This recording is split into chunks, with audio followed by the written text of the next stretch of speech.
Season 4, Episode 3, Stories Unlocked. Con Damouras, welcome. Thank you very much. Thanks for inviting me here. My absolute pleasure. Have you ever done anything like this? Nah, mate, this is the first time, and the way I feel with this fucking air conditioner is going to be the last time too. Jesus. Okay, I'm sorry, Con. We'll make it quick. Let's make it quick. All right. Let's take us back as far as you can remember. 4, 5-year-old little Con running around. What do you remember? All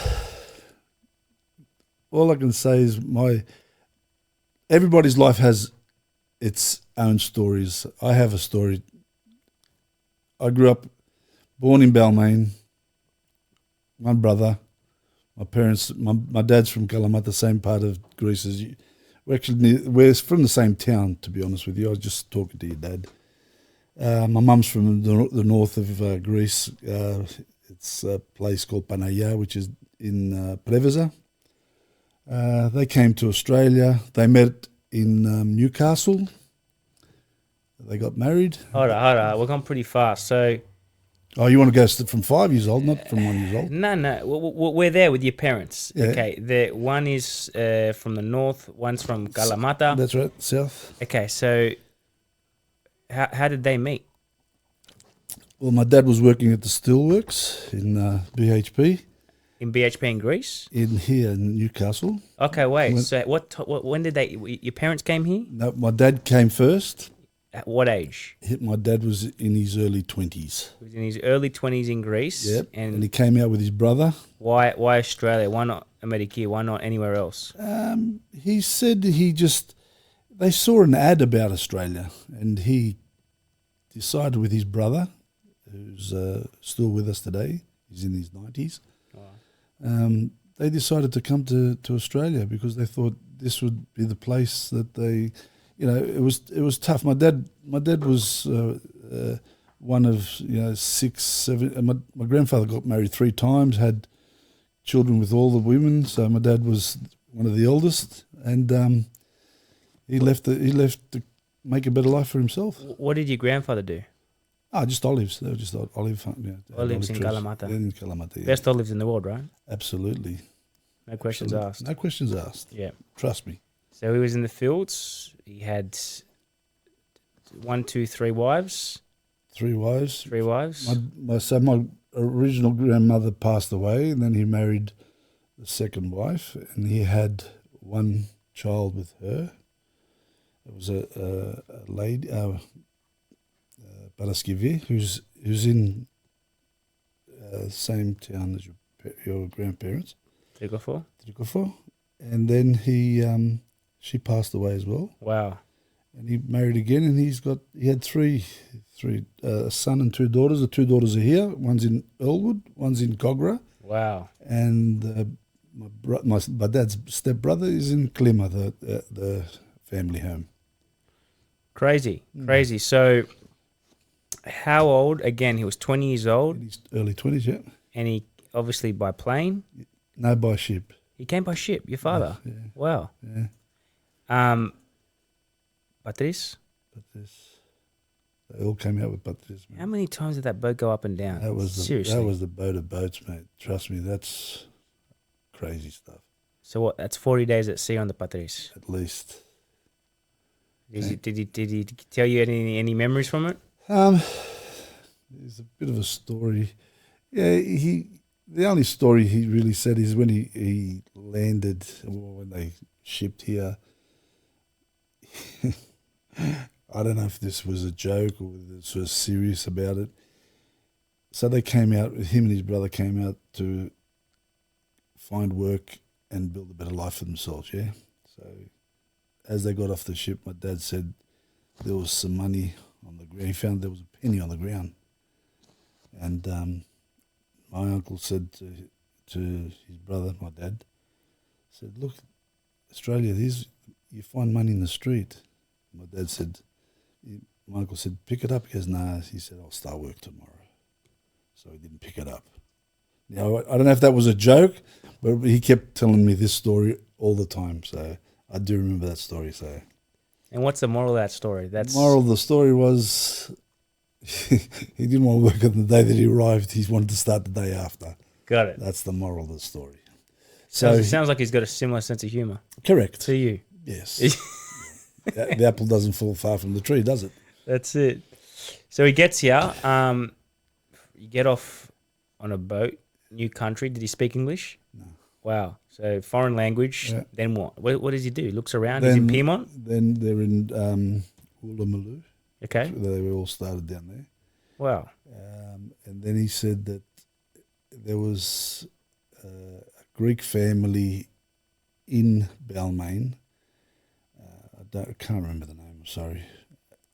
They went and stayed at their house or his house, and my father goes, "Where are we going to work? Where are we going to earn money?" And he said, "The only place that are taking young people like foreigners is at BHP in Newcastle." Newcastle. So he ended up getting on the train. I don't know how the hell he got there, and he went to Newcastle, and he worked at the steelworks in BHP. What are you doing at Steelworks? Sorry? What are you doing at the Steelworks? Is it just, what is it? They were labouring. They were just they didn't have any experience. They just general hands, I suppose. Until that. It must have been hard in there. It was hot. It was tough. The dust, the sparks. Absolutely. Newcastle sun. Absolutely. Oh. So how old did he work there to? He was there. So basically, getting back to it, that's where he was very good friends with my mum's cousin. Okay, in Newcastle. In Newcastle. Okay. So when he moved to Newcastle, so from the connection of when they stayed in Belmaine, the connection was go to Newcastle, meet this gentleman here. He'll put you in and help you find work. So they did that, and that's when my mum arrived to Newcastle because her cousin brought her out. That's where she met my father. And then they didn't like Newcastle, so they decided to move back to Belmaine, the same room that they were in. So then they got married, obviously. So there you go. And what was your mum doing at that time? My mum, when she went to Newcastle, she didn't do much. She was a seamstress, so she got some work with some seamstress ladies. What's a seamstress? So they make dresses, they make clothes, so she was experienced in that. She used to make blankets in her village in Greece. But there wasn't much happening there, so that's why they decided let's go back to Sydney. And how you said Balmain? Belmaine. Balmain. Belmaine. It was near Dunlop, which is now Birkenhead, which we still call today, or before my mum passed away, they still used to say, I'm going to the shops at Dunlop. It was never Birkenhead Point. It was Dunlop. They all remember Dunlop. Okay, so I guess how old were they when they had you? My dad, they were late 20s. So my mum was, I think, 28. My dad was about 30. So. And you had one brother, right? That's one brother, yeah. You have one brother. Older, younger, sorry? He's a year older than me. A year older? Yeah. And whilst when they had you, and they're living out in... So they're living in Belmaine. They're living in this house. The name of the guy that owned it just come to mind now. His name was Peter Sellers. As in from the party? Peter Sellers was an actor, but yeah, that was his name. And his brother's Pericles Sellers. He lives in Five Dock still to this day. But Peter's moved back to Greece. So shout out to Peter Sellers. Peter Sellers. From the party. Correct. What a movie. What a movie. So they moved back and got a room there. And Dad got a job. So he moved from the steelworks in Newcastle to the steelworks in Bryce Steels, which was in Rozelle, down near the power station. There was a big steelworks there. So he went from steelworks to steelworks, and my mum ended up coming here and working at EOI, which is now Lever Brothers, which is down in North Rocks. That's the big factory behind your other place. Wow. So she worked there for many, many years. When you were a young kid, your parents work quite hard? Did they spend much time with yourself? What did that look like? We had a bit of a tough time. My dad was working hard. My mum was working hard. My early ages, as you're saying, at 5, everything was fine. You know, I was a young kid, didn't understand. When we ended up going to school, we went to Birchgrove Public School in Belmaine High. My brother got, I don't know if you're diagnosed or he's schizophrenic. So it was a hard slog living in Belmaine. We weren't liked because we were wogs. There was all the pubs. It was a working class suburb. It had all the factories, Cockatoo Islands, Bricedales, EOIs. The petrol tankers used to go down to Ballast Point Road. We had, you know, the Sharpies were after us. Like it was a tough. What's a Sharpies? Sharpies is like they had the rat's tails, the tattoos, and they used to want to run around and build us up until we got to the age where we turned things around, didn't we? Wow. So what? They were like a gang. Yeah, gangs. Yeah, Aussie gangs. Yeah. Wow. Sharpies. Sharpies, eh? Are there any more Sharpies now? Is that what? No more Sharpies, mate. No more Sharpies. No more Sharpies. Sharpies are gone. Yeah, good. Those goddamn Sharpies. Yeah, Sharpies, mate. We used to go to the 14 billiards and would be playing the pinballs. They say, "Well, get off the fucking the pinball. The last ball's mine." Yes, I still remember that. And how'd that go down? Went down the road for a while. We was always scared of them, but there was a lot of Greek boys in Balmain. There was a lot of Greeks in the inner west, so we decided to form our own little Spartan warriors. Was George Oceans leading the front in that one? George Oceans was not part of any of that. George he was making money since he was 4 years old. No, George is a good bloke. We'll talk about George. We'll bring George into the. We'll bring George into the scenario. He did have the most viral podcast on this. No, he was good. He was very good. Yes. So Oceans. Jeez. Okay, so you got your brother, like, as a young age, schizophrenic. That means you crack it. That means you're short-tempered. So he was very violent when he was young. He got diagnosed. When I say diagnosed, he was always angry at a young age. We went through public school together. And obviously he's a little brother. He's an older brother. He's the older brother. Older brother. What's that like? I mean, you're at school. If he cracks it, you got to jump in. How's that work? Well, you know, it was tough. I mean, you know, everybody says, oh, they see me driving cars, Harleys, Rolls-Royces, Mustangs, this, that. They say, I wish I was in your shoes. I said, mate, I'll take my shoes off, but wear them from when it started, from a young age. It was tough upbringing. Because my brother, so he got pretty violent in high school. He attacked a teacher. And those days, they took him in. They said there's a problem with him. So my brother spent most of his childhood in psychiatric wards. Wow. Yeah, so there was Callan Park. When he first got diagnosed, he was in a place called Caritas, and he was in the same room as Johnny O'Keefe. I don't know who that is. Johnny O'Keefe was a well-known singer. Okay. In the early days. There you go. A very popular singer. And wow. He obviously he had mental health issues. So my brother he went to Caritas, which was a hospital in Darlinghurst next to the Darling police station, which is still there, I think. And then he spent a lot of time in Rozelle Hospital, and then my parents kept getting him out, and he'd still get, because he had the split personalities. He'd be violent. He'd attack us. He'd attack me.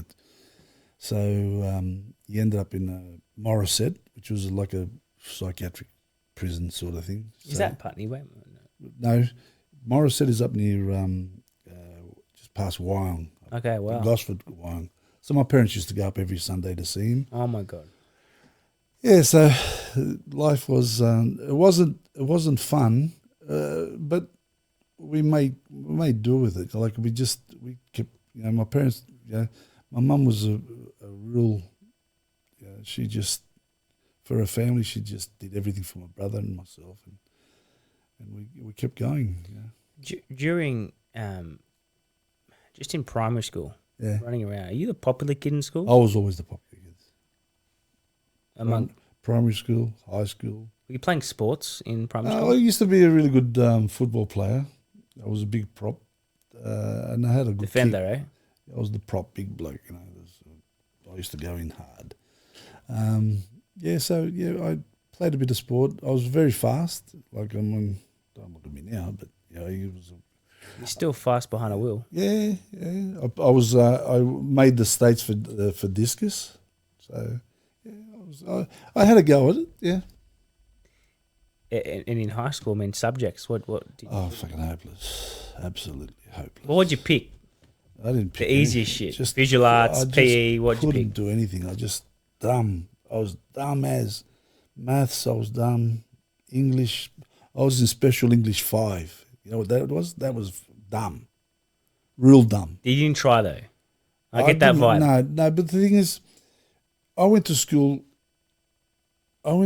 and I started gambling. We had a gambling den happening there. We had throwing cards up against the wall. Whoever got the closest, we all put $1 in or 50 cents or whatever. The closer to the wall gets the money. We had that. We were throwing coins up against the wall. I was running this little racket at the high school. Not primary. At high school, it was great. I was the Jamie Packer of Belmaine High. Belmaine High. Co-ed? Co-ed. And any other side hustles rather than running illegal gambling syndicates? No, I was a hard worker from a young kid. Yeah. I had a paper run from 6 o'clock in the morning. We used to get up at 6 o'clock. What age? From 13, 14. And why? Just for $7.50 a week. 7 days a week. $7.50 a week? What would you do with your money? I saved it. And you know what? I should have brought it with me. I've still got the first dollar I earned. Really? And it's all the notes. I didn't bring it with me. Fuck. Did you bring any? Did you bring some photos, Gatti? I might have something in here. We'll put them in the WhatsApp group too. Yeah, Hook it up. Yeah. I want to see Con with the roll of the dice in Balmain High. So, and if we can't find it, we'll AI it. All right. AI. So very popular school. Like I was from year 7 to when I left the 4th form because they didn't want me any further. I was controlling the school. I was controlling the what they call them, the kid who's in charge of everybody. What was it called? I forget the name. Captain? The captain. I used to tell the captain what to do. Okay, all right. So, he ran things through me first before we did anything. I sold the school once. There was a house for sale. We took me and Harry Vlahos, picked up the sign and we put it out the front of the school. So we were selling the school. Okay, all right. Yeah, so we didn't get the money, but the teacher wanted to know who it was, but we wouldn't tell them. You got to watch if your teacher's watching now and finds out. Now it's he'll come for you and Vlahos. Yes, me and Harry. No, Harry's a good boy. Still around, actually, good boy. Lives in Rosehill. Yeah. So, you got the paper on. You're doing the... So the paper run, I was making $7.50, but I was also making a little bit of a hustle because there was Louisa Road, which is now where all the famous people live, Brian Browns and the Rachel Wards and Colin Friels and what have you. They used to build factories down there, shipwrights. And on the opposite side was Grove Street. So the one paper boy went that way and one paper boy went that way. But there was a park in the middle. There was a waterfront. there, and then in the park you could walk through there. When I used to go down Louisa Road, the paper boy that had to go and deliver papers to the flats upstairs, he'd leave this barrow and I'd take 3 or 4 papers. So that was a little bit of profit on the side, because you knew how many papers you had to give back the money to the owner. But I always used to make about 40, 50 cents extra on the side. It's the loophole. The loophole. Loophole, tax-free. So, in high school, did everything going on with your brother and the rest of it, do you think that had any kind of influence, impact on yourself? Yeah, it did, because I spent a lot of time. I saw my brother go through a lot of real bad stage at the padded cells. Those days they used to put him in a straitjacket. Sorry. Wow. They did. We used to play soccer down at the Oval, which was down past Cullen Park. You could hear them screaming up the top. Gosh. So yeah, it was tough, because I knew my brother was in there as well, and and mental health back then was they used to just inject them, and put them in padded cells, and now it's a different ball game. That's a mental thing, right? It's not something that triggers later on. It's a format. You just got no choice. No, he's got a personality. He's got 12 personalities at one stage. Very tough. We finished school one day. We walked home together, and I walked in the house before him, like in the side. We used to walk up a side laneway to the back of the house. And he picked up a chair and he went to throw it at my mum. Said, "Costa," and I went like that. And I turned around and said, "What'd you do that for?" He goes, "Oh, because you walked in before me." So I had those sort of things, but he was my brother, Yeah, well, must be difficult. I'm sure there's times where he's just fully normal, fully cool, having a laugh, and then click it like that, and then he's a genuine kid, but then you see that, and then it's just your brother. It's your brother. It's your genuine. Yeah, he's my brother. And you know what? We and all the boys, all my Greek friends and Aussie boys, all know, and even to this day, they see him in the street and they'll give him some money or whatever. They always looked after. Well, a lot of people look out for him because of me. I've got a lot of friends in the area, and I always get the phone calls. Today I had to go. Yeah, that's why I say a lot of people see Con as the man who's got Bar Italia, makes all his money, owns all this, blah blah blah. But today at 12 o'clock, I had to go to Belmaine and actually wash my brother because he wouldn't let the carer wash him. So my life is a little bit different. Okay, we come out of high school. What's going on? Came out of high school, and I just wanted to make money. I just wanted to buy. We never had. My parents bought the house in Belmaine, and I was just paying it off. So we never had the push bikes. We never had the skateboards. We just we like all Greek families, I suppose, or most of the families, just couldn't afford things. So from a paper run, I ended up doing, when I got to the age when I left school, I started driving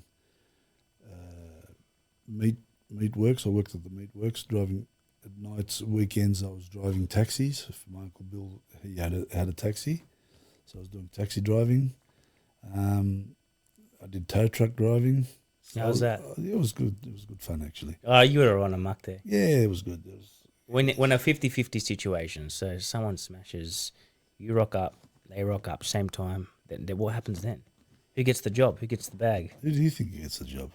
How does that work? Who do you think gets the job? There's only one Con, trust me. It was good. That was good. The one I really enjoyed the most was working at the meat works. I worked for a Greek family called Andrew's Meats. They were very, very wealthy, but very tight. They lived at Vaucluse there on the water, and I buy this new. They buy me a new truck because I was the favourite. I was young. I was hungry, so I was driving fast. How old were you? 19, 20. How many girlfriends? Is my wife will see this? Yeah, she will. She will. Yeah, She's, that's okay. yeah, No, yeah, she's yeah, I got the best wife in the yeah, world. yeah, anyway. yeah, yeah. Yeah, I had a couple of girlfriends. Yeah, I was, I had my fair share. I was a pretty good looking bloke. We'll get the photos coming We'll up. get the photos. Yeah, I'll bring some photos around. So yeah, I was working. I did all my jobs were in driving. I was a driver. I drove and I drove and I drove. It was from, like I said, meatworks, taxi driving, tow truck driving, and the Greek family that I work for, they. This is a funny story. He bought me a new truck. He's a good boy. New truck. So I get this new truck. One Saturday morning, the manager of the meatworks, Andrews Meats, they were called. He said, "Oh, you've got to go down to John Andrews' house in Vaucluse, and we've hired a chainsaw, and you've got to cut a tree down with John Andrews." I said, okay, because wasn't much happening on the Saturday morning. I'll go down there, and he goes, "Oh, we've got to cut that tree down." I said, "That's huge. I can't. How are we going to do that?" He goes, "Oh, no. He goes, "Back in the village, we used to cut it this way and it'll fall that way." Anyway, so we started. I said, "All right, you want to do it? We'll do it." This tree started falling. It was leaning towards the house. He said, "Oh, quickly tie it up." We got up and on the ladder and we tied it up and we put it to the back of the truck.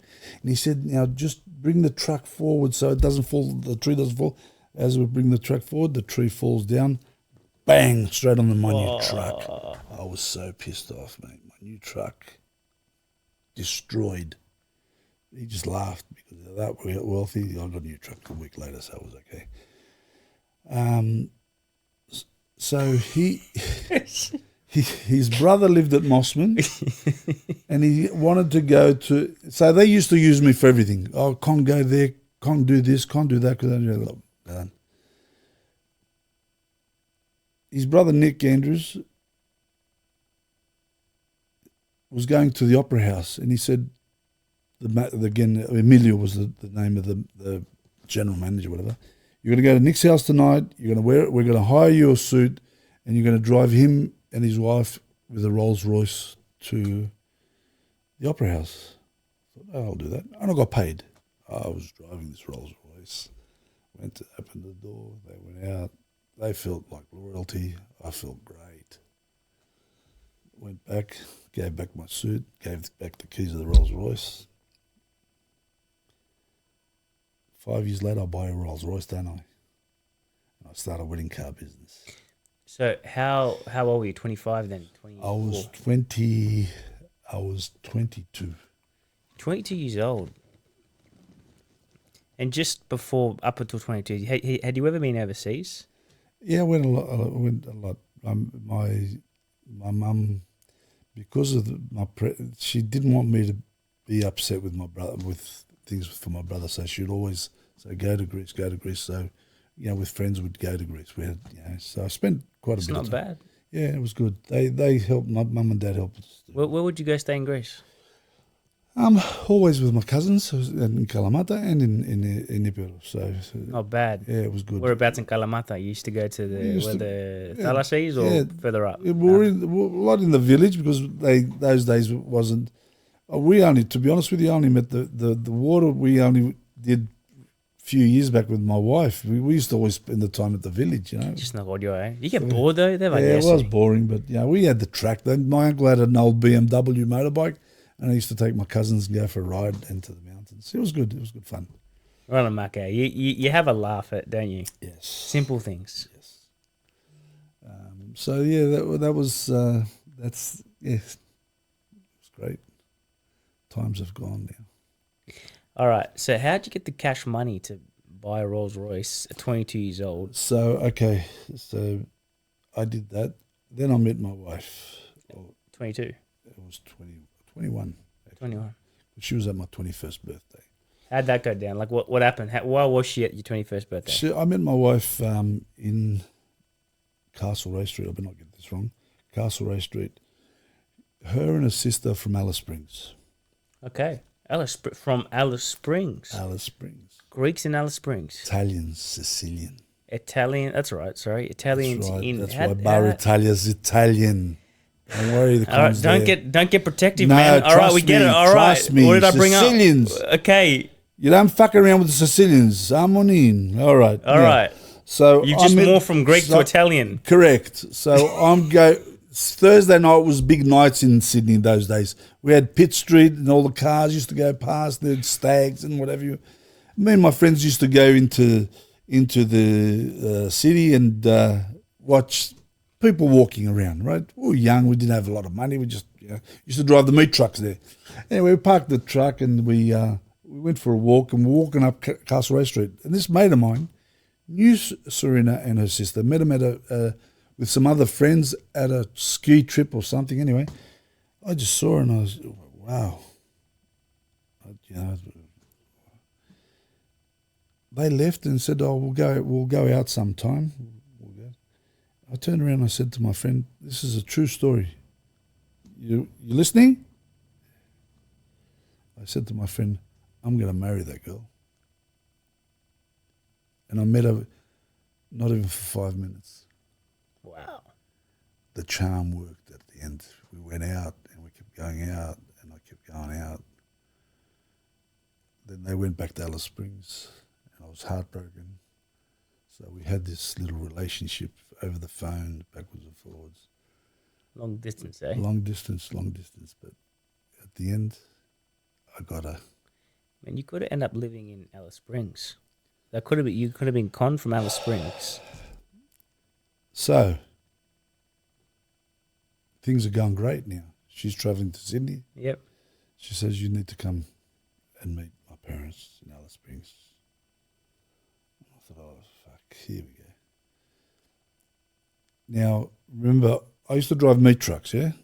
My favourite thing was every restaurant in Sydney loved con, like everybody loves con. Every restaurant I used to go and deliver the meat, I used to go into the kitchens, as you do to give the meat. And the chefs would always say, "Con, sit down, we'll cook you some." I used to watch them cook, and I thought, wow, look at this. The fire. I was a truck driver. I never cooked. I thought, this is cool. And, I'd go to Natalino's, it was in the Cross. Scalapini there. I'd go to Beppy's, Scalapini there. I'd go to No Names, pasta. I'd go to the Coachman. These are all, we're talking about restaurants in the 80s that had the Manor House. There was the Ivy in Belmaine. The Ivy was never in the city. It was in Balmain. The Ivy Courtyard, yeah? Ivy on the Sunday where you go in there. Correct. Anyway, so I loved being in kitchens. I used to deliver to Justin Hem's father. He owned Maryvale's, the first pub, and they had a restaurant upstairs. I'd pull up in the truck, and that's where I met this girl. She was a chef or an apprentice, because she was my age, and she was gorgeous. Sorry, darling. I know you're going to see this one day, but she's going to jump through the window like in no time. No, she's cool. So I pull up with my truck and I'd get out these boxes of meat, and I'd start. And this place it was a narrow stairs, but to get up to the kitchen was on the third floor. So because he had his clothing line here, because Maryvale's was a John and Maryvale was a fashion thing, and then they started the restaurants. And I'll never forget the father, John Maryvale. He came there and he said, "I'll give you a hand, my boy." I said, No, sir, it's all right, I can do it. And I thought, look at this bloke. He took 2 boxes and I saw this girl in there, and I used to love going there because she was so beautiful. But I was a wog and she was an Aussie. It didn't work out. I tried to ask her out. I was too nervous. Never did it. So anyway, my wife said, "You've got to you're coming to Alice. We'll come to Alice Springs." I find out her father owns restaurants. He's a chef. Wow. So I go to Alice Springs. We ended up, the first time I went to Alice Springs, there's a race that's called something on Todd. It was like a boat race on dry, because we have the Todd River that comes down when there's a lot of rain. most years, most months of the year, it's a dry bed, right? So they build these boats and they run them with them. Yeah, so they had this Todd race. Anyway, so I land into Alice Springs and there's people everywhere. I thought, wow, this town's rocking, you know. We go to my father-in-law's restaurant. I said, this restaurant's going off, and he's in the kitchen fire. I thought, look at this. Anyway, I spent a week there. I met the parents. We're still not engaged or anything, just sort of friends, and came back. And then we got more serious. I went back there and I learned how to cook. He said, you want to marry my daughter? I said, I'm going to propose to you. You want to marry my daughter? You learn how to cook. So that's why I got into the restaurant game, because of my wife. And from when we started our first coffee shop in Belmaine. How old were you when you got married, sorry? So I was 24 when I got married. Oh, wow. Same age. My wife is the same age. She's a month younger than me. So we got married at 24. My in-laws then sold up out of Alice Springs and they moved to the Gold Coast. Okay. Was there many Italians in Alice Springs? There is a lot of Italians in Alice Springs. Wow, because I went to Alice Springs with Dad. Well, funny story. Dad goes, let's go Ayers Rock. I'm like, okay, that's random, but all right. He's like, all right, let's go tomorrow. So we he books the tickets and then we land. And we go to we get to the hotel and we actually went. Did you get all the flies in the airport? Oh, we copped that. But we get to the front door and to the counter and we said, "Where's the rock?" Like we're here to see the rock. Yeah. And they're like, "It's 8 hours away." Yes, correct. And I look at Dad. I'm like, "Dad, what the hell?" He's like, "I don't know. Back in school when I was a little kid, the teacher told me that the Ayers Rock is at Alice Springs." Yes. So we sat there on a bus because we didn't want to drive in case we broke down and then we got issues. Desert, correct. Yeah, with all sorts of things going on. So we jumped on a bus and we were on a bus for 16 hours. When 8 hours there, we saw the rock, and then we drove 8 hours back on the bus. The question is, No, we didn't. They said at your own risk, and I thought, you know what? No. Well, I climbed it. If we get chased, I climbed it. you climbed Ayers Rock. I went up the top. You can't do it anymore. How was it? It was great. Was it spiritual? Oh, mate, brought heaven to me. Fucking worst thing I ever did in my life. It's a big rock, man. It's a big rock, but you're not allowed to climb it now. It's sacred. Yeah. So they sail out of Alice Springs and they go to the Gold Coast, and we started a little pizzeria in the Gold Coast. You started. No, my father-in-law. Yeah. We're working there with him. Then there was a fire we were in Hanlon Street, which is just one off Cavill Avenue, which is the most popular street. That's right. And there was a motorcycle shop, those big moped hire shops. There was one on this side and one on this side. There was a fire and took the restaurant as well. We lost everything there. Basically, the insurance paid stuff all anyway. So was that your parents or was that? In-laws. Yeah. So we were there for a few years with my wife, and then we decided I wanted to come back to Sydney. I wanted to make the move back, and my wife said, let's try it. So Okay.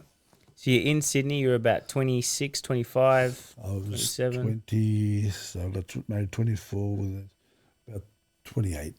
28, and what are you doing in Sydney now? So- 28, any kids? No, not yet. So we moved to Sydney. I worked for an uncle of mine, another uncle, as a cleaner. I was cleaning office buildings in the city, and so I was doing that. And then I had friends in the city that had shops. I used to go and visit them and stuff like that. And I thought, one day I want to open up a shop. But we were a bit scared. But my in-laws didn't want us to come to Sydney. They wanted to stay there. So, they weren't too happy that we left. So there wasn't a lot of support. No, I shouldn't say that. They supported us, don't get me wrong, but they wanted us to stay on the Gold Coast. But I didn't like it. So So I came back and I was just working hard. We're getting money. My wife and I were just we're doing market stalls, selling things at markets. We're just giving it a go, you know. There you go. Now, what happens after that? After the markets? Then I finished work one day. So I used to go to mop, bucket, broom into the city, clean up in the morning. Office people come in by 9. I'm finished at 9. Drive back home, staying at my mum's house, my mum and dad. Go down Darling Street, see the courthouse full of people outside. Look at this. Not one coffee shop anywhere. Close by. I said to my wife, you know what? Why don't we open a coffee shop? She goes, yeah. I said, look at this. So I went out the front there, had a look. But we were a bit scared too, you know, because, you know, we didn't have a lot of money, you know, we just sort of... So we had a friend, we were hanging out with a couple of friends of ours, like a husband and wife, and, you know, we were always hanging out together and stuff like that. So, and his parents had a deli in Roselle, so they were pretty, they were pretty well off and stuff like that. So we decided, why don't we do it together? So we started this coffee shop with another couple. And again, it was called Contessa, which is still here. So that was up in 1992. Wow. How'd that go? Kicked off like wildfire. So I walked to the courthouse. I walked across the road. I walked into a shop and I said, "How much do you want to get out?" She goes, $20,000. I think she said. I said, "Done." So we bought her out. And we gutted it, and we built this. It was $70,000. I remember spending. I thought, oh shit, how am I going to pay off $70,000? That's what equivalent to 300 now. Probably a little bit more. Anyway, so we gutted it. So, I was driving tip trucks as well. I forgot to tell you about tricks. So I had a friend of mine who taught me how to drive a tip truck. That was got all these gears and stuff like that. So when we had to demolish everything, we demolished it. And the council said, "You're not allowed to touch the shop front." I said, "Okay, no problems." But it had a horrible shop front. It had a little bit of brick, a doorway there, and a glass this way. And I thought, no, this is bullshit. So I turned the truck, face it out, and I reverse into it. Bang! I walk over to the police station. I said, I was trying to reverse my truck, and I've driven into the property. Anybody hurt? No. Let the council know. I go to the council. I said, look, this is what's happened. We damaged the shop front. And they said, oh, you have to fix it. Yeah, we'll fix it. What did Con do? He put a plate glass, full plate glass. They said, what did you do? I said, you said to fix it. And they liked it, so they left it. So it was the only, it looked like a fish bowl. It was fantastic. I didn't bring any photos. You do things that just, why did you tell me to bring something? What's it all about? I thought you'd bring something, you know. You didn't say anything. You said bring yourself. Listen, yeah, all right, listen. In the WhatsApp group, you're going to put photos from your camera roll, all right? And then Tio's going to hook it up and it's going to come good. Don't worry. Anyway, so we make this shop. Kicks off. 8 a.m. Yeah. to midnight. Yep. 7 days a week. Wow. Then Fridays and Saturdays, the pubs were busy in Belmaine. So it was 8 a.m. 8 a.m. for Friday and Saturday, 2 a.m.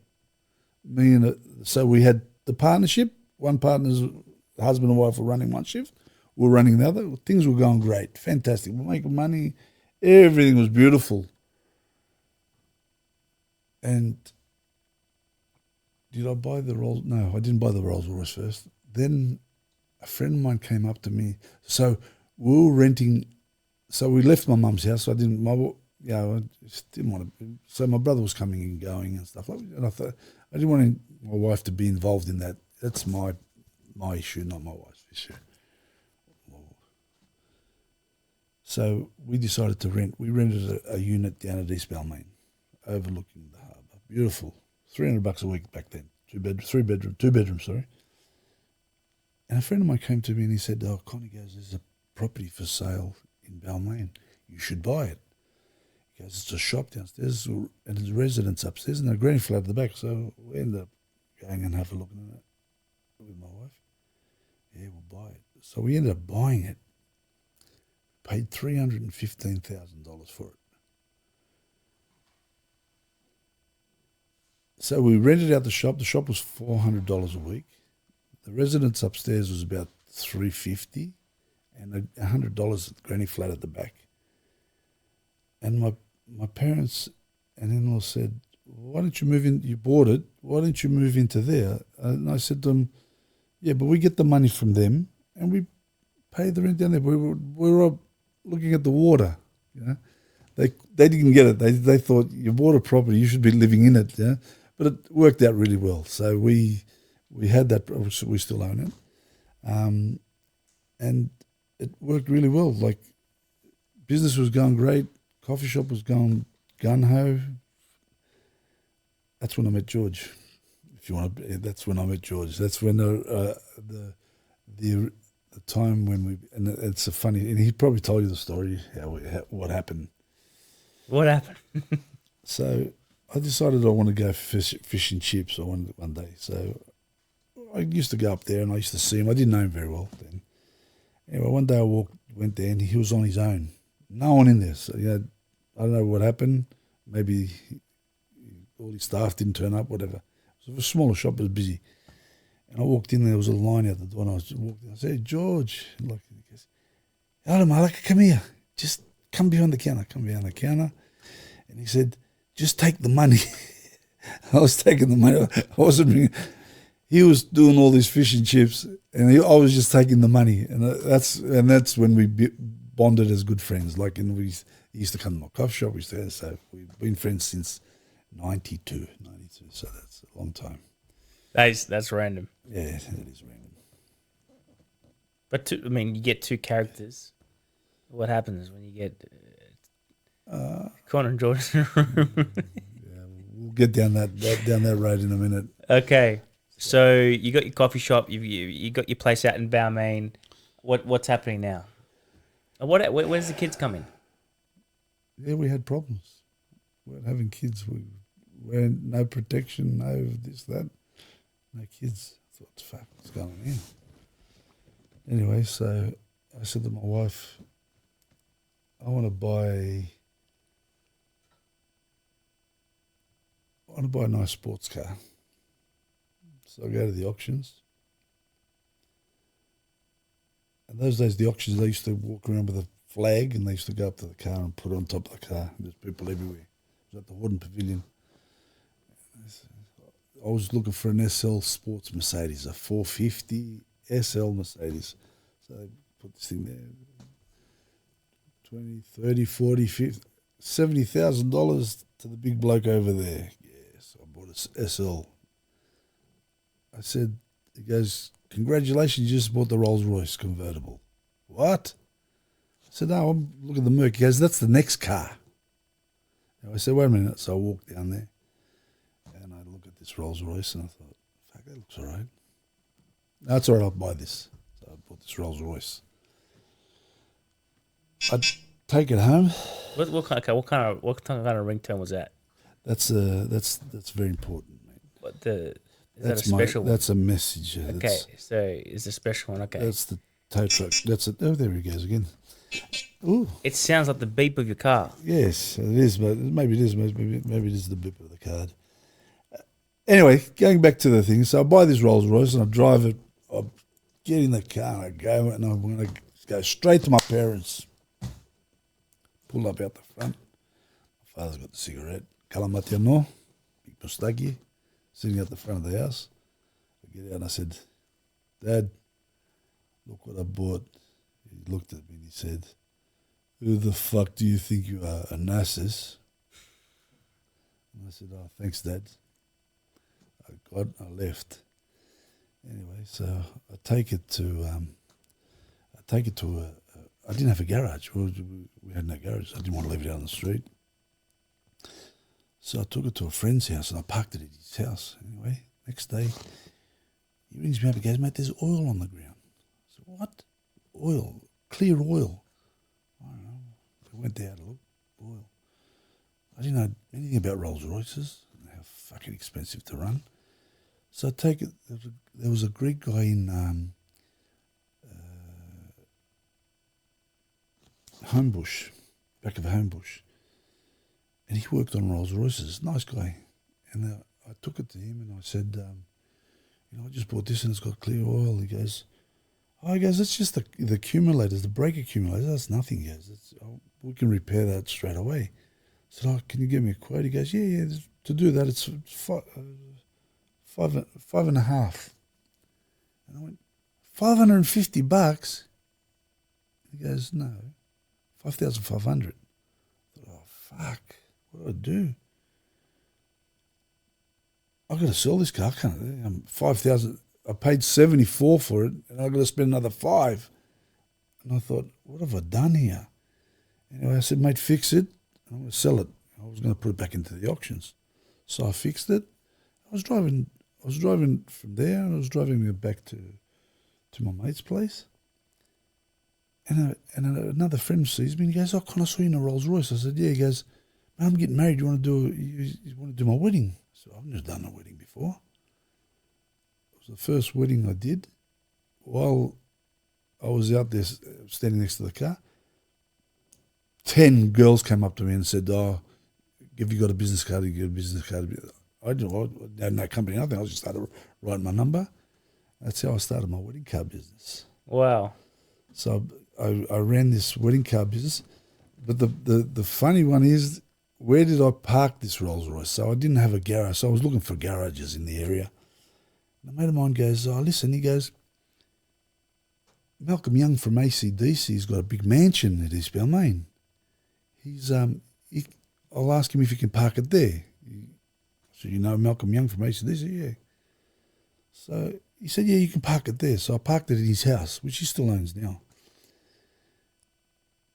He's passed away, Malcolm Young, but his wife still got it. So I parked it there. Then he buys a couple of sports cars back then. So my mate rings me up and he goes, look, he goes, Malcolm bought a couple of cars. You're going to have to move your car out. But he said to me that he owns a block of flats down the road. You can rent one of the garages there. So for 22 years, I was paying Malcolm Young from AC/DC $50 a week for rent for the garage. But I got tickets to the thing, and I did a wedding for him as well. I've got photos with Angus Young, actually. A nice photo of me and him. So a little bit of royalty there, yes. There you go. What happens after the wedding cars? So we're running the coffee shop and the wedding cars together at the same time. It's great. We're making money. We're making plenty of money. Paying off things. Enjoying your lives. Still no kids. I thought, fuck, what's going on here? I said to my wife, we might have to go to, we might have to adopt or, I don't know, IVF or something. Anyway, every month when, we're going like rabbits, you know what it's like at your age. Now it's, it's a little bit different now. Anyway, every month she'd have two lines, one line. I thought, oh shit, what's going on? Anyway, she was getting very upset. I was getting upset. We wanted kids now. We're in our 30, 32, 33, 34. I did a wedding. It was a Saturday. And you're inside a car with the bride and groom, or the bride and the father. So, small talk. Hi, have you been married long? Oh, yeah. At that stage, I was 24, 10 years. Yeah, I'll have some too, buddy. Out there. I know you're a bit quiet there, but have you met? Has anybody met him? Yeah, he jumps. He's pretty cool. He's got the best. He's got the best tats. Did I tell you I've got a tattoo shop? No, I didn't tell you that one. I'll tell you that later. Anyway, so how long have you been married? 10 years. And always they say, got any kids? And you say no, and say, oh, why didn't you have kids? And I thought, I didn't want that small talk that day, right? So she said to me, how many kids you got? And I said, one on the way. Oh, that's nice. End of story. We did the wedding. It was at La Concordoro, and then I had to go back at the end of the night. So I took my wife and we went for dinner. We went up to La Perla in Gladesville. La Perla, eh? Yeah. George. The old La Perla, George, yeah. So I parked the Rolls-Royce out the front. My wife got out. What a place, eh? What a place. Tuna carpaccio. Absolutely. So we had a nice dinner there with my wife. Then we go home. I said, I'm going to go take the bride and groom back to the hotel room from La Concordora. She goes, that's fine. Anyway, when I got home, she goes, that food didn't sit well with me. I don't feel very, very well. I said, all right, take a couple of Panadols. Anyway, the next morning she goes, no, I don't feel well. I said, you don't think nah. Because in the cupboard, I had about 20 packets of those pregnancy test things, you know. She'd done a week, she was pregnant. Wow. So that story of the girl, it was true. I said one on the way, and it was one on the way. What a beautiful thing. Jeez. Wow. Now what happens after that? So we sell the coffee shop. We open up a pizzeria called Zesty Wood-Fire Pizza, Belmaine. We bought the property. I bought the property off my doctor. He had a little. It was only a small shop, very, very, very busy. I opened up with another different partner, a Greek guy, Nick Skumbas, and an Asian guy called Marco Mok. He used to be a chef for the Sultan of Brunei back in the day. Anyway, so this thing went really well as well. So, again, I've still got the coffee shop and I've got the pizza shop. So we're making two bits of money. So that's right. We bought out the partners. They wanted to move on from the coffee shop. So we bought that and we started the second business with a partner, the two boys. Goes very well. Then my brother-in-law, he runs the coffee shop for me. So I'm between both and the wedding car business too now, right?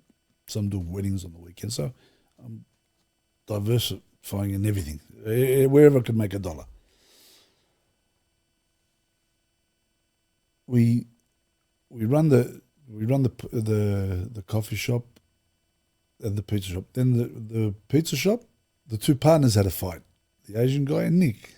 So, and I was the landlord as well. So it was this shit fight happens. And I said, boys, come on, calm down. Let's sell the business and move on. So we did. We sold the business. We split the money. Everything is. So I'm still a landlord, still getting the rent, whatever. Then a friend of mine, Michael Corrente, who is a very well-known restaurateur, and at this stage at the moment, he owns Aqualuna. Yes, of course. Michael. So Michael comes to me and he opened up a place in Leichhardt called Flutes.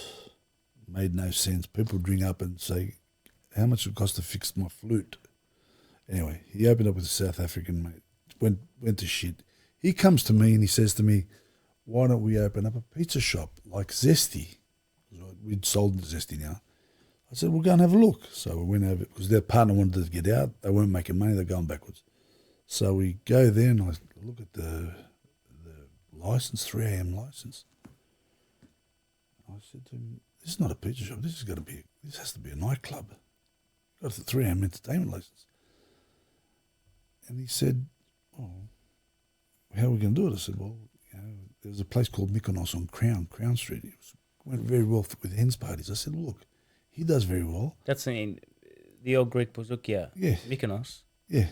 No, not the Bouzoukia. This was Mykonos on Crown. It was just different. Yeah. Anyway, I said to him, I've got a wedding card business. I'm in the industry. I can get all the brides' names. We can start the hens parties. He goes, sounds like a plan. Anyway, so I call a friend of mine, Paul Papadopoulos. He was a designer. I said, we want you to make. He goes, mate, I'm going to do it, but he goes, I want to be involved too. So, all right, you two. So me, Michael, and Paul Started Mythos in Norton Street. Went off the Ricks. It was busiest place ever. 2 nights a week, but all hens parties. We ended up buying double-decker buses, pole dancing buses. We did everything. Went wildfire. We ran that for 14 years. Then we sold out. That must have been good times. They were good times.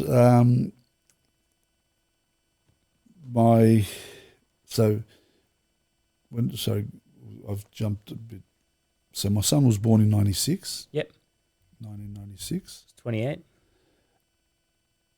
And we opened up Mythos. No, we started in 96. We opened up the Zesty Pizza the same year he was born. And then he was, he saw a lot of the Mythos nights. So I was always out until 3, 4 o'clock in the morning, and he was in bed with his mum, you know. So until he was 28, he still slept in his mum's bed with his. He's a good boy. So Mythos went really, really well. My brother-in-law was running the coffee shop. Anyway, one day he rings me up and he goes, the cook's not coming. The waitress, they were a couple, was not coming. So I finished late. It was a Friday night. I finished at 3 a.m. in the morning. No, sorry, it was a Saturday night. I finished at 3 a.m. close, got home at 4, and I got the message that they're not coming. So I had to go to the coffee shop to help my brother-in-law. So I went into the coffee shop. The night before, I had a hens party, one party, just one group of 30 girls at $50 a head for food and $50 a head for drinks. Was $2,000 or 30 girls, $3,000. So they came there and they gave me cash, $100 notes. Fantastic. The next day when I went to the coffee shop, guy comes up and he says, "Can I get a short black?" He has a short black. He sits down, he reads the paper for 2 hours. He comes up to the counter and he goes, "How much?" It was $2.40 then. He gives me $2, 20, 40, 60, $1.60, $2.40. Thank you. I looked at the money and I just went, boom, threw it over my head. I turned to my brother-in-law and said, "I've got to sell this place." I walked out. There was 2 Italian boys that I knew. They'd asked me a long time ago if I was interested in selling the business. That day I sold the business, just like that. So I was there for 14 odd years, and they were there for 20 years. Or one sold out to the other. So out went the coffee shop. So I was now only in one business, which was the Mythos. And it was a great business. Next question. That would have been wild. Just hens parties? More hens parties. Yeah. And, But I mean, having just hens parties, you don't get all the dudes, like the fights, those headaches. Oh, no, because when you got a hens party venue, the dudes get in somehow. They come for a nightclub and then the fight. No, we got into a lot of fights. We had a few. I thought only just hens party, that's it. No, that's pretty simple. No, girls went for it too, each other, you know. I could write it. We need to do another podcast on that one. Just on the hens parties. But it's got to be an 8-hour one. And it sounds like an R-rated one too. Correct. I can tell you some stories. All right. What happens after this whole business with Mythos? So Mythos, we sell Mythos. Why sell it? Because Russians bought us out. They did their thing, whatever. So I then go and work, go and help George at Ocean Foods. Really? I was selling equipment on the side, so I was always doing something. Buying equipment, selling catering equipment, tables, chairs, anything. I get a call, there's a shop at Willoughby for sale, freehold. No, they're selling the equipment. So I went to have a look at the equipment. I thought, this is a nice place. I said, "How much you want for the..."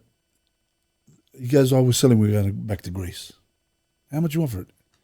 Oh, we got offered $1.2 million, but I said, look, I'm interested in buying it. Anyway, I offered it $1 million. I said, I'll give you 900 and 100,000. I'll pay it. So I ended up buying this shop, this building. The next day, that day, when I exchanged, I went to George and I said, George, I just bought this place in Willoughby. He goes, oh, you know how much money the place used to make? Oh, we're going to open it together. We opened up this shop. It was a disaster. It just sat on $10,000 a week or something. George was fed up. I got fed up. Anyway, long story short story long, we ended up selling it. So that was my interaction with George. It was okay. We didn't lose. We got out okay. I sold the property, put back the money that George put into the thing. So then I just went back and just helped George a little bit here and there. And then the real estate agent, Rocket Tripodi, saw me out the front. He chucked the U-turn, parked. I was having lunch outside. He goes, Con, Bar Italia's for sale. I just signed on the dotted line. I said, wow. I said, I just sold out a Leichhardt. I said, oh. He goes, mate, freehold. I thought, okay. So What's freehold mean? Building, business, the whole thing. Lock, stock and barrel. So you got no landlord, you own everything. So my wife goes, no, 7 days a week. We're used to 2 days a week now. Mythos was Friday night, Saturday night. So we decided to, we spoke about it. I said, look, I got a very good friend of mine, Morris. We grew up together many, many years. He was in the restaurant business. He sold out. He had a shop in Campbelltown called George's. And my brother-in-law was working at Machiavelli's, but he's also a gelato maker. So this thing was ready to go. We got the gelato maker, we got the team, and we can all run a 7 days, day and night. So we all got some time off. We go to the auction, and we bought it. The Italians hated us. But 10 years later, we're still flying. 10 years, eh? 10 years. But Bar Italia has a lot of history there, doesn't it? A lot of history. My mum and dad used to take us there when we were kids from the Greek church, just around the corner, St. Agios Gerasimos. So there's me licking ice cream at the young age of 10, 12. And 50, 40 years later, you buy it. How many places that play? How many seats does it have? 200. 200, eh? Yeah, outside, inside, and out the back, yeah. Wow. Yeah. And the food, the way you got the food now, I get the feeling that it was like the same 30 years ago. Is that? It's funny you say that. I've got a friend of mine. He owned China Doll, famous China Doll. Of course. He sold out of China Doll. He came to my restaurant, early stages, and he looked at the menu, and he started laughing. He goes, Con, Boscariola went out 10 years ago, 20 years ago. I went to the till and I put the next reading, told you. That day, just that day alone, we did something like 36 or 38 Boscariolas. No, Boscariola's still in, and it always will be in. They love it. Cream, bacon, mushroom, garlic. As much as you want. Love it. Love Italian food. My father-in-law taught me a lot of tricks. Great bloke. My father-in-law was a top bloke. Sicilian. Crazy. Restaurateur. I learned a lot from him. A lot. My father was never a businessman. He was always a hard worker. But my father-in-law was a very smart businessman and wasn't scared of anything. Nothing. His language barrier was that bad, but he got awarded an MBE for building the first bakery in Alice Springs. A little bloke from Sicily. Yeah, top. My in-laws were very nice people. Dios Christos. Yeah. So that's the story of the Bar Italia. So I said to my wife, look, your father opened up the first Italian restaurant in Tennant Creek, Alice Springs, in Darwin. He opened up a few. He had one called Sorrentino. It was iconic in Alice Springs. Papa Luigi's, iconic. Now we're buying, if you come into Bar Italia, if you walk in, look up and see, you'll see Papa Luigi's. It was because the shopping centre bought them out and they built a big shopping. But everybody, she's on a chat thing on Facebook for people of Alice Springs. You know, you got Belmaine Living. And they got and people still remember. My father-in-law was very, very popular with his schnitzel sandwiches for lunch. And he also had the restaurant at the back, Papa Luigi's. So it was Sorrentino at the front, Papa Luigi's. That's where I learned how to crumb schnitzels. Some fucking schnitzels. Flour, egg, crumbs. Flour, egg, crumbs. Like wax on, wax off. But flour, I look at schnitzels now and I just go crazy.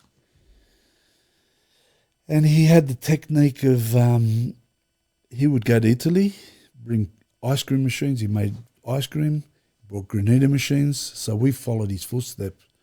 So my father-in-law in Alice Springs must have given, I don't know how many people diabetes, because granita is full of sugar. And if somebody says that's not, it's full of sugar, a lot of sugar. But that's what I like. Okay, so I mean, you go to Greece much up and down. I go to Greece we tried to go every year. Yes, we have been going every year for before COVID and after COVID. Where do you go now? We still go. We have we like to drive a lot, my wife and I. We will either fly into Paris, get a car and drive all the way down to Sicily through, all over Italy, down to Sicily, then a boat over to Ipero, my mum's side, Kalamata, Athens, and then drive back up, whatever. So we do a lot of, we've travelled a lot. My son's seen every Disneyland in the world. Tokyo, France, and Paris, Orlando. Yes. So we've enjoyed ourselves as well. So we like Greece. My wife loves Greece, but I love Sicily. Sicily's beautiful. How long do you go for when you go there? 6 weeks, 8 weeks. Yeah, nice. Yeah, so we take beautiful. Obviously the Kalokeri. Yeah, always summer. Yeah. And what do you feel when you get off that boat to Iperos? Do you feel something? Something different? Yeah, something supernatural? I just feel nice. Just that ferry boat, just going into Greece, when it comes down like that, and you're watching. You drive out and you just see all the Greeks trying to rob you. Come this way, come that way. Petrol stations here. No, it's good. It's we really enjoy it. We the thing is with us, we've got, my wife and I, we're like gypsies. I call it gypsies. So we start in Paris. Let's say we start, last year the year before we went to Milan. We started Milan. So we drive down into the town, and there it gets dark at 10 o'clock.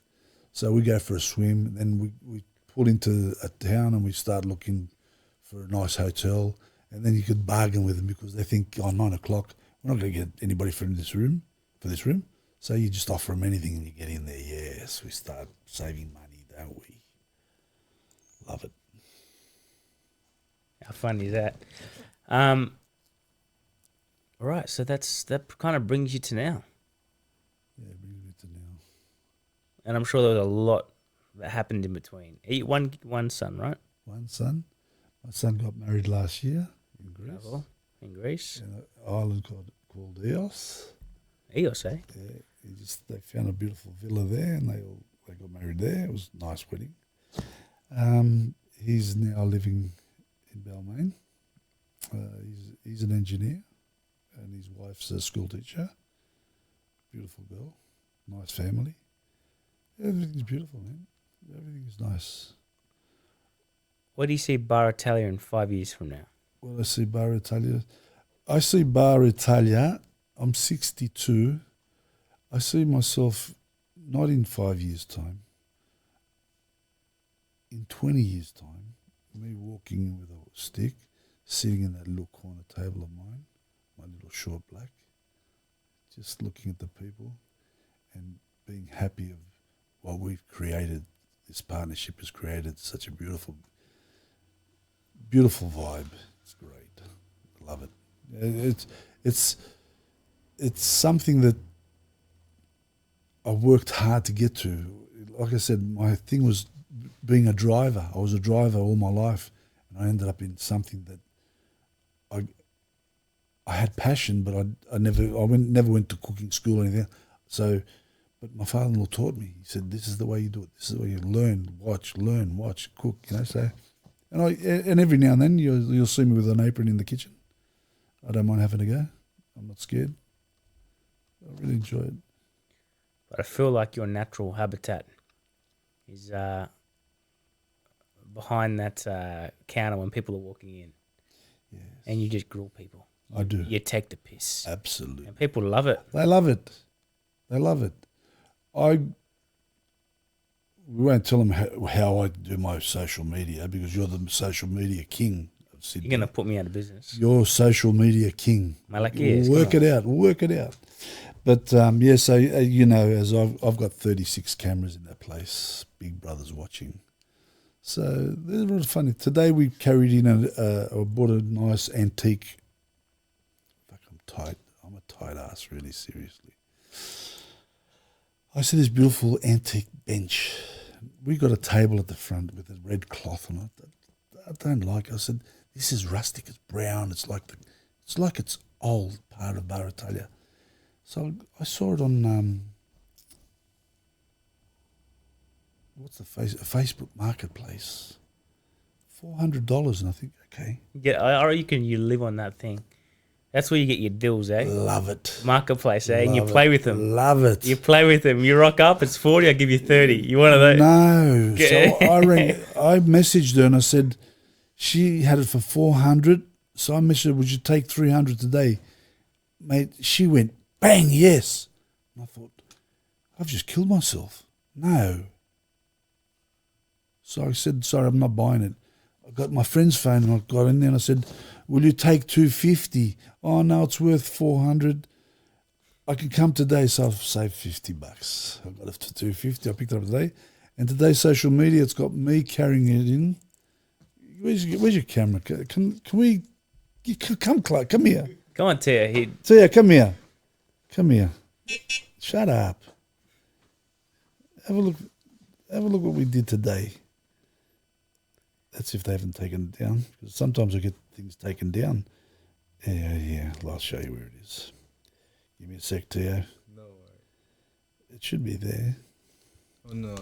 There's me and there's Elbow if you want to see Elbow. Elbow's my friend, eh?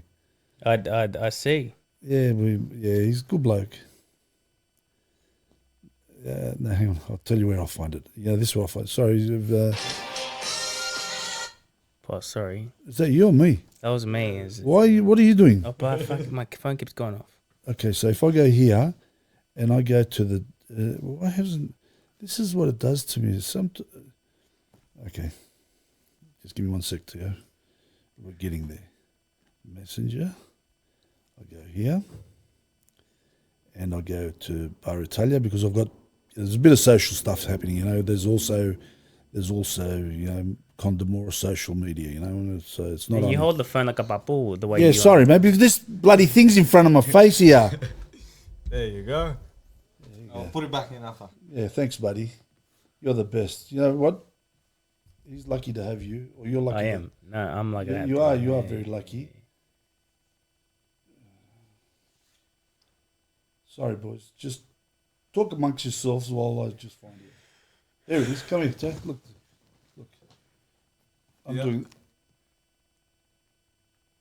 I'm actually the priest that on this day. Where's the music?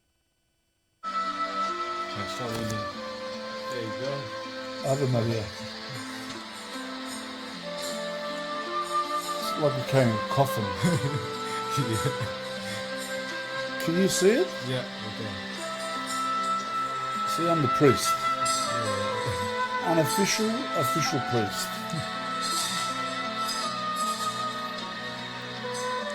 So maybe the churches will have a go at me, but can I just see? Then I'll put the coffin in place. I've been to a few funerals, you know what I mean? So, but Ari will tell you all about my social media skills. I'm not the best, but I'm not too bad. It's authentic. It's authentic, And people yes. like authenticity. I like and this road. How much does this setup cost you, mate? By then, I can't remember. yes, of course you can't. Yeah. Anyway, so Bar Italia is my baby. Is the best thing that happened to our three families that run it.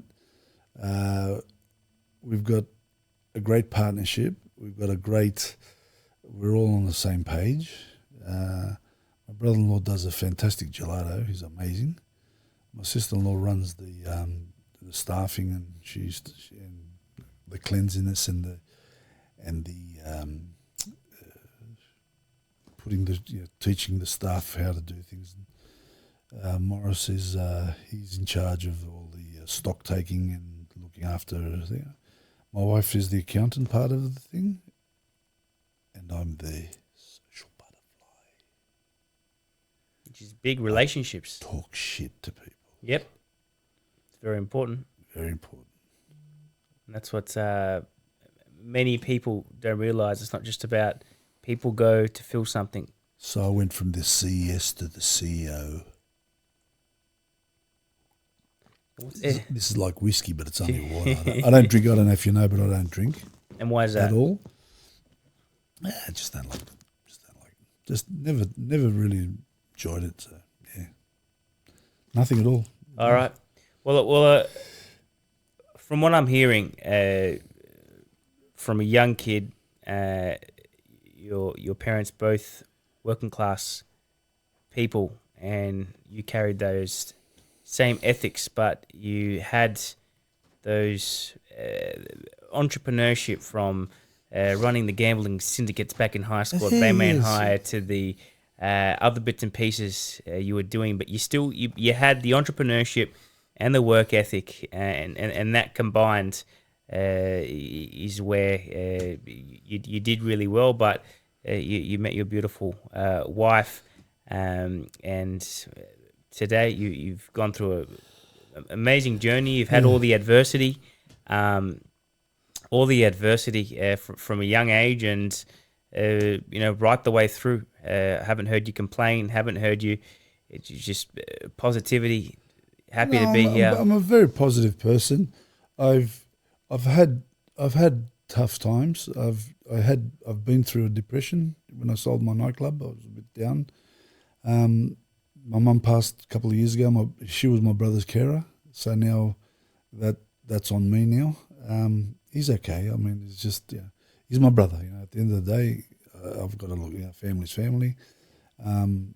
So we just sort of just keep going day by day, and enjoy life as much as we can. Meet great people like yourself and Tia over here, your dad over there. I tell you, he walked into my shop. He recognised me. If he wouldn't have said anything, I would never have recognised him. So your dad goes back. So my mum had a fall. I don't know if we can talk about this. My mum had a fall at the post office, and many years ago, I was only young, and I remember they said, Enes Kalamatianos is a solicitor in Parramatta. Fucking hell, Parramatta of all places. So we came out and saw your dad, and he was a young bloke then. He was a lot thinner like me. I was a lot thinner too, yeah. And he helped my mum through, I think she got some small payout, but it was okay. It was helped out.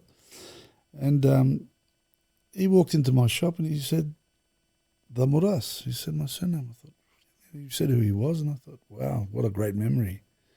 So he's good man, actually, your dad. Good bloke.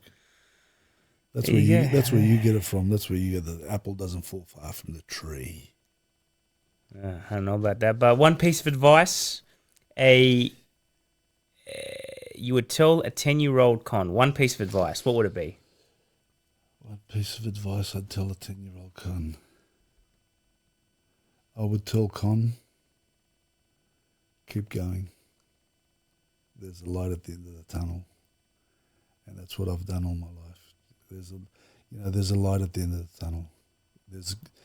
In life, you have your ups and downs, and a lot of ups and downs.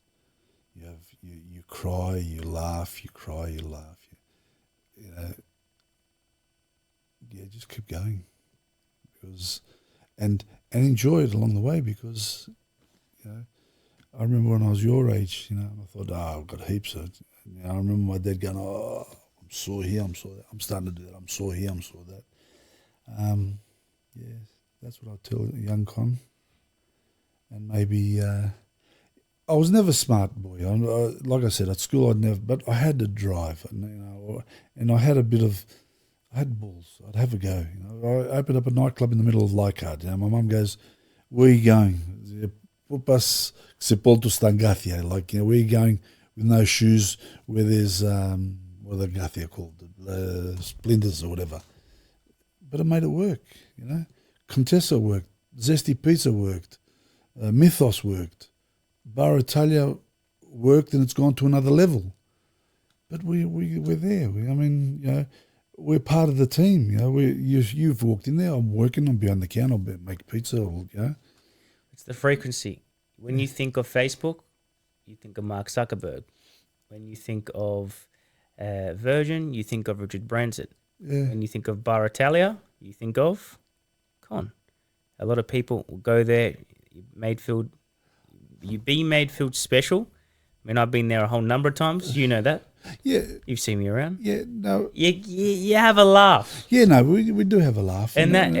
it goes a long way. I think for when it comes to hospitality, especially in an Australian market, I think people deep down they want some kind of connection. They want to, you know, in this land of social media, yes, you get tens of thousands of likes on things and this and that, and you see people popping up and the rest of it, and you think you're social, but people are more lonely than ever.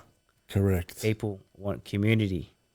And I feel like wherever you've gone, it's the frequency that you give off, even if you don't say something to someone. It's the electrodes, it's the frequency it attracts. Yeah, no, All it's good- true. all- I mean, all good things happen. You saw the social media. I praise my staff. I praise without our staff, we can't do anything. That's true. That's you true. know that, right? That's true. So I came back from my holiday in Greece. I had a bit of a bad. Anyway, that's not. We won't bring that one up. Anyway, I came back and I was a bit weak and what have you. I came back and I walked in one day and I was working. I just started working. I started hugging my staff. The waitress, the waiters, the kitchen hand. They all got a hug. Everybody gets a hug because I hadn't seen them. I was overseas. We're at 2.7 million views at the moment. Now, that's not going to make me or break me or do, but people, and the comments are a lot of Italian, Spanish. It's gone viral, I suppose, in a way. And I Googled, and they're saying, the Godfather, the real Godfather, the great guy, look at this bloke, yeah, treating his staff. Yeah. But that's what it's all about. You know, without our staff, we can't do it. And you've got, you know, there's times when they're doing things wrong, but you know, you got to keep at it. You know, keep going. That's it. Well, it was a pleasure having you on the No, podcast. the pleasure was all mine. The pleasure was all mine. And I know you're a busy person, got a lot on. You've taken time out of your day to come down here. Yes, I've got to get on the freeway with my little Fiat and just everybody laugh at me. I think it's the best. I think it's the best. I went to icebergs and I fell out of the car and everybody started laughing, but I still laugh. You know what I say? Have you ever seen an elephant drive a Fiat? Yes. I make fun of myself. I don't care. As long as everybody has a smile on their face. That's it. That's what it's all about. Hey, look at Tia smile. Hey, look at that. Hey, you need to do the other arm, but buddy, you need to. I've got a tattoo shop in Belmaine. Just mention my name. All right, Con. Well, thank you once again for coming out. No, it's thank been you. a pleasure, and it'd be great to see how maybe we run up another podcast 10 years from now. See what's going on. Yeah, we'll do. I've got a few things in mind we can talk about since we're neighbours down there at North Rocks. That's it. God's country. All right. Well, thank you again. Thank you very much. Yeah. You're the best, bro. And you too, Tia.